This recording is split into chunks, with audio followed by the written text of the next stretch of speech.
Hello, my name is Cody Schrager, and you're watching Parkinson's Champ live on PUW TV. Every month, we will highlight a walker or a team as they share their unique journey with Parkinson's. We hope that listening to other walkers will remind you that you are not alone, and there is an entire community supporting you in your fight against PD. Our Parkinson's Champs represent a cross-section of the Unity Walk. Some are new to the walk, others have participated over the years. Some are living with Parkinson's disease, and others walk in honor or memory of a friend or loved one. What they share is an appreciation of the sense of community that is created when thousands of people gather, all committed to the same goal of finding new therapies and hopefully, one day, a cure for Parkinson's disease.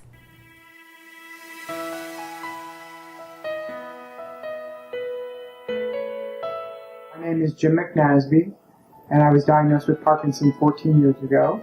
And this is starting to my immediate right, Max, and my partner, Bonnie. He likes to call me Mrs. Jim McNasty, but I think I'm my own person. I was diagnosed in 2000 when I was 31 years old. And it was a shock for me because I didn't know anything about Parkinson, and it doesn't run in my family. And so I immediately tried to learn a little bit about the disease and what it meant. I try to be supportive every step of the way, from helping him get dressed in the morning, things that the rest of us take for granted, like putting in a cuffling or tying a tie, he can't do with ease, or at all some days. And so I have to help him. When he gets home from work, it's like Hurricane Katrina coming through the door sometimes. He's a handful. Sometimes I forget. And I feel badly because I won't be paying attention to the fact that he's struggling to do something because I'm in my own world. I couldn't do what I do without Donnie's help. It's just as simple as that.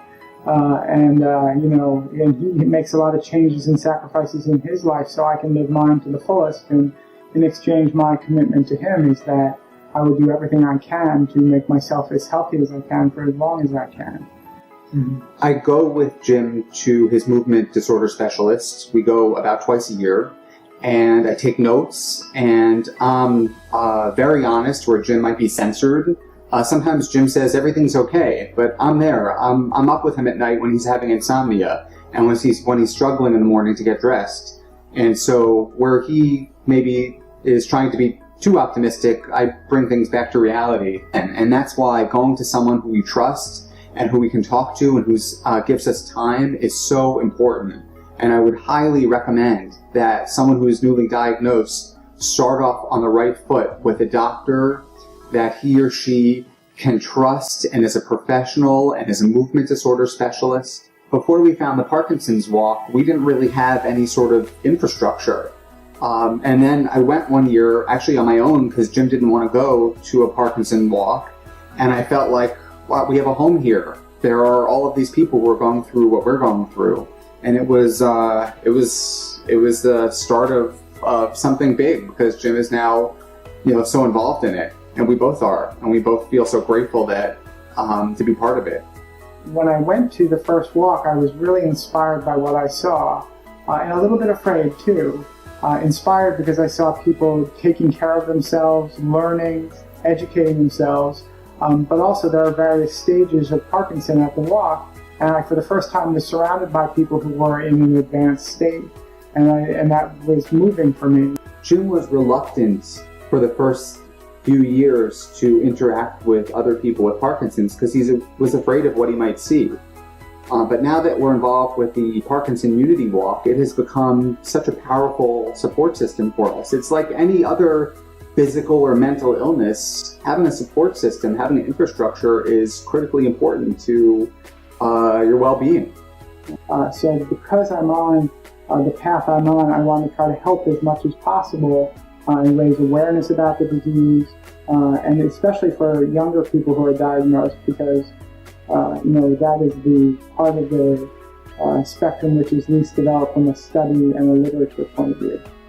Everyone who walks with us in Central Park has a unique story to tell. We have all been touched by this disease in one way or another, and this journey has motivated us to take action. Sharing information and resources, supporting one another, and coming together in unity at the walk reminds each one of us that we are not alone in this fight. I'm Cody Schrager for PUW TV. Thanks for joining us today for this episode of Parkinson's Champ Live. And please be sure to tune in next month for another inspirational story that demonstrates what it means to be a true Parkinson's champ. This episode of Parkinson's Champ Live was made possible by the generous contributions of Accorda Therapeutics. Their mission is to develop therapies that restore function and improve the lives of people with neurological disorders. You can find out more about Accorda Therapeutics at accorda.com. Thank you.